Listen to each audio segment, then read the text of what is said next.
శుభం వ్యాప్తి శ్రీ గురుభ్యో నమః. ఈ తెలంగాణ ఎలక్షన్సే కాకుండా మనకు దేశవ్యాప్తంగా ఎలక్షన్స్ జరుగుతున్నాయి. అయితే ఇక్కడ హవా బీజేపీ హవా ఎలా ఉంటుంది, తెలంగాణ ఎలా ఉంటుంది, ఇవన్నీ కొన్ని ఇష్యూస్ ఉంటాయి. దాని మీద ఏంటంటే కొన్ని చక్రాలు చెక్ చేసుకున్నప్పుడు మనకు తెలుస్తాయి. బలం పెరుగుతుందా తగ్గుతుందా, యోగము పెరుగుతుందా తగ్గుతుందా. సో మనం అలా తీసుకున్నప్పుడు బీజేపీకి యోగం పెరుగుతుందా తరుగుతుందా. 400+ అని మోదీ గారు అంటున్నారు. చాలా బాగుంది, చక్కగాను. ఆయన రామ జన్మభూమిలో రాముని యొక్క విగ్రహ ప్రతిష్ఠ జరిగిన తర్వాత 400+ కానీ ఆలోచనలో ఆయన వెళ్తున్నారు. ఆ వేడి, ఆ స్పీడు వేరు, యోగం వేరు. ఇప్పుడు మన మోడీ గారిది కూడా మనం ఒకసారి తీవాల్సి వస్తుంది. బీజేపీ పార్టీది, మోడీది కూడా ఒకసారి చూడాల్సి వస్తుంది. మోడీ గారిది అలా మనకు ఎందుకు చూస్తున్నాం అంటే, బేసిక్గా ఆయన జాతకంలో వృశ్చిక రాశికి మే 1వ తారీఖు వరకు అర్ధాష్టమి అంటే గురుబలం ఉండదు, కానీ అర్ధాష్టమి శని అయితే కనబడుతుంది. అంటే అర్ధాష్టమి శని ఏం చేస్తాడు, మన అష్టమి శని ఏం చేశాడు కేసీఆర్కి మనం చూసాము. అర్ధాష్టమి శని ఏం చేస్తాడు, అందులో సగభాగం అనుకుందాం ఫర్ ఎగ్జాంపుల్. అంటే మరీ అంత కింద పడిపోయినా ఎంతో కొంత కింద పడేస్తాడు. వాడు డ్యూటీ పడి చేయాలి కదా. సో డ్యూటీ పడి చేయాలంటే ఇంత ముందు కంటే ఎంతో కొంత బలం తగ్గుతుంది. ఏది total number of seats, MP seats ఏవైతే ఉన్నాయో లోక్సభలోని, ఆయనకి ఇండివిజువల్గా బీజేపీ పార్టీకి ఆయనకి కొంతవరకు ఆ స్ట్రెంగ్త్ కొంతవరకు తగ్గుతుంది. ఎప్పటి వరకు అంటే మనకు ఇప్పుడు జరుగుతున్న ఎలక్షన్ టైంలో అర్ధాష్టమి ఉంది కాబట్టి, ఓకే ఎలక్షన్స్ మే 1 తర్వాత కాబట్టి, మన లెక్క ప్రకారం తీసుకుంటే మే 1 తర్వాత దాని యొక్క ప్రభావం మొదలైంది కాబట్టి అప్పటికి గురుబలం యాడ్ అవుతున్నాయి. సో గురుబలం అనేది యోగము, అర్ధాష్టమి శని అనేది అవయోగము. సో ఈ అవయోగం ఉంటుంది, ఈ యోగము ఉంటుంది. అంటే ఏంటంటే రెండు ప్యాటర్న్లకి వెళ్తుంటాయి. మోదీ గారి యొక్క ప్రభుత్వంలోని వెళ్తున్నప్పుడు ఏంటవుతున్నాయంటే, ఇంతకుముందు అనుకున్న 400 సీట్లు వస్తాయంటే ఛాన్సెస్ చాలా తక్కువ. ఒక 300 లాస్ట్ టైంలోకి వస్తుంటే అది లాస్ట్ టైం వచ్చిన యోగం అది. మరి అర్ధాష్టమి శని దానికంటే కొంత తగ్గించాలి, కానీ పెంచడు కదా వాడు. సింపుల్ లాజిక్ మాట్లాడుకుందాం, ఇవన్నీ వదిలేయండి అందరి గురించి. సో ఏమవుతుంది, లాస్ట్ టైం కంటే ఎంతో కొంత ఇండివిజువల్ బలం తగ్గుతుంది. అంటే నేను ఇండివిజువల్గా ఆయన ప్రభుత్వాన్ని నిలబెట్టాను లాస్ట్ టైం. సో ఈసారి అందరు కూటమితో కలిసి ప్రభుత్వం నిలబడవలసిన పరిస్థితి ఏర్పడుతుంది ఒకవేళ ప్రభుత్వం చేయాలంటే. అందులో కొంత అవమానపడవలసి వస్తుంది, ఎందుకంటే అర్ధాష్టమి శని ఏదో రకంగా అవమానించడానికి ప్రయత్నం చేస్తారు. ఇప్పుడు కొన్ని ఇష్యూస్ ఆయన లేవనెత్తుతుంది. ఆయన అంటే ప్రభుత్వం లేవనెత్తుతుంది. ఫర్ ఎగ్జాంపుల్ మీరు అనుకుంటే ఈ ఎలక్ట్రానిక్ ఎస్బీఐలో డిపాజిట్స్ అని చెప్పి నేషనల్ లెవెల్లో న్యూస్లన్నీ వస్తున్నాయి. అంటే ఒక్కొక్క పార్టీ ఎంత డిపాజిట్స్ డొనేషన్స్ వచ్చాయి అనే దాన్ని చూస్తే హైయెస్ట్ బీజేపీ, తర్వాత చూస్తే కాంగ్రెస్, తర్వాత మన ఆమ్ ఆద్మీ పార్టీ, ఇలా రకరకాల అందరికీ ఎంతో కొంత అక్కడ మనకు తెలంగాణ పార్టీ కూడా డిపాజిట్స్ వచ్చినట్టు గాను పార్టీ ఫండ్స్ కింద మనకి ఇవన్నీ కనబడుతున్నాయి. సో ఇవన్నీ కూడా ఒక పెద్ద ఇష్యూ కింద మారుతాయి. అలాగే మన జరిగిన కేజ్రీవాల్ యొక్క ఇష్యూ కూడా, లిక్కరే స్కామ్ కూడా, ఇవన్నీ ఏంటంటే ఒక నెగిటివ్గా మనం స్టార్ట్ చేసాం. అంటే అవతల వాళ్ళ మీద, అంటే బీజేపీ అనేది అవతల వాళ్ళ మీద యొక్క నెగిటివ్ ఎనర్జీని చూపించిన ప్రయత్నం చేశారు. అందుకే చూపించినప్పుడు ఏంటంటే మనం అందులోకి వెళ్తున్నప్పుడు మనకు కూడా కొంత బురద అంటుకుంటుంది. మనం ఏంటంటే చక్కగా కలువ పువ్వు తీద్దామని వెళ్తాం బురదలోకి, మన కాళ్ళకి కూడా బురద అంటుకుంటుంది కదా. అలాగా ఒక గులాబీ పువ్వు టచ్ చేయాలని ట్రై చేసాం, మనకు ఒక ముళ్ళు గుచ్చుకుంటుంది కదా. జాగ్రత్తగా ఎంతో జాగ్రత్త తీయాలి ఏం చేసినా కూడా. అలాగా ఈ యొక్క ఇష్యూస్ ఏవైతే ఉన్నాయో ఈ మధ్య గత 15 రోజుల్లో మొదలైన ఇష్యూస్ నేషనల్ లెవెల్స్ ఉన్నాయి. ఇది కొంత స్ట్రెంగ్త్ని బలహీనపరుస్తుంది బీజేపీ. ఓవరాల్గా బీజేపీ అని ఇంకా బలం, అంటే ఎనర్జీ ఉన్నదని మనం అనుకుంటాము. బట్ ఏంటంటే కొంత స్ట్రెంగ్త్, కొన్ని మూలిక అంటే ఇంపార్టెంట్ అయిన ప్లేసెస్లో, ఎంపీ సీట్స్లో కొంత ఎఫెక్ట్ పడే అవకాశం ఉంటుందన్నమాట.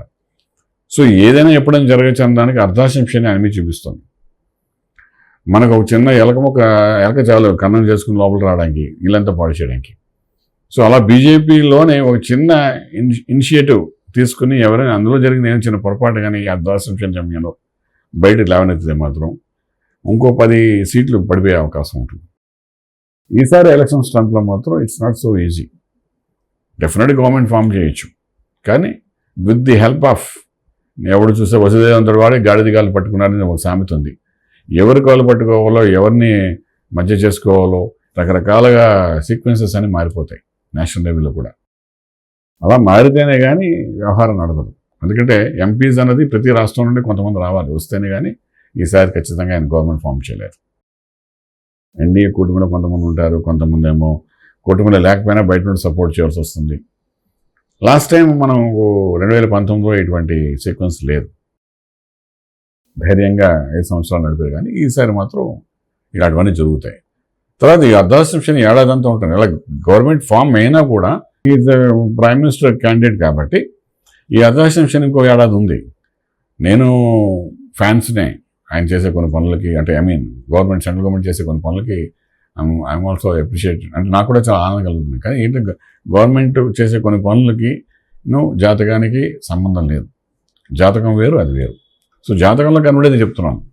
ఎన్నో గొప్ప పనులు చేసినా కూడా ఒక్కొక్కసారి బలహీనపడిపోతారు, పార్టీలోకి వెళ్ళకపోవచ్చు, ఇవన్నీ జరుగుతుంటాయి. సో ఇక్కడ ఏంటంటే 400 సీట్లు అనుకునే దాన్ని అవుట్ ఆఫ్ వే అని చెప్పచ్చు. లాస్ట్ టైం పడిన యోగం కంటే అర్ధాష్టమ శని ఎంతో కొంత అవయోగం చేస్తుంది కాబట్టి డెఫినెట్గా లాస్ట్ టైం వచ్చిన సీట్ల కంటే తక్కువే వస్తాయి నా లెక్క ప్రకారం అయితే. ఎందుకంటే ఎవరి డ్యూటీ వాళ్ళు చేయాలి కాబట్టి. గురుబలం ఉంది కాబట్టి వాళ్ళ ప్రభుత్వాన్ని ఏర్పాటు చేయొచ్చు. గురుబలంతో మే 1 నుండి గురుబలం, ఆ తర్వాత ఎలక్షన్స్ అవుతాయి కాబట్టి డెఫినెట్గా గవర్నమెంట్ ఫామ్ చేయొచ్చు. కానీ ఎంత గవర్నమెంట్ ఫామ్ చేసేదానికి ఎవరిని రిక్వెస్ట్ చేసుకోవాలి, ఎన్డీఏలోకి రమ్మనమని, లేకపోతే ఎన్డీఏ మొత్తం యాడ్ చేస్తే కానీ పని జరగదు. ఇలాంటివన్నీ జరుగుతాయి కాబట్టి దీనికి తోడంటే కుజుడు రాజే కూర్చున్నాడు ఈ సంవత్సరం. పంచాంగ రీత్యా మనం చూస్తున్నాం కదా. మనం క్రోధినామ సంవత్సరంలోని కోపానికి సంబంధించిన కొంత ఇంపార్టెంట్ రోల్ ప్లే చేస్తుంది. ఈ క్రోధంతో మనం తీసుకున్న కొన్ని నిర్ణయాల వల్ల ఏంటంటే, ఆవేశంతో తీసుకునే నిర్ణయాల వల్ల బర్న్ అయిపోతాయి, మంచి అట్మాస్ఫియర్ పూర్తిగా పాడైపోతుంది. సో ఈ రాజు దగ్గరికి వచ్చినప్పుడు ఏంటంటే వృశ్చిక రాశి అధిపతి కుజుడే ముఖ్యమైన మన ప్రధానమంత్రి గారి యొక్క జాతకంలో. సో ఆ కుజుడే అగ్నితత్వంలో ఉన్నాడు. అగ్నితత్వంలో ఉంటే అగ్నితత్వం ప్రజాస్వామ్యానికి పనికి వస్తుందా? ప్రజల్లో ముందుకెళ్ళడానికి, అంటే మోనార్క్గా ముందుకెళ్తే మన ప్రజారాజ్యంలో మనకు బలం పెరుగుతుందా అనేది చూస్తున్నాం.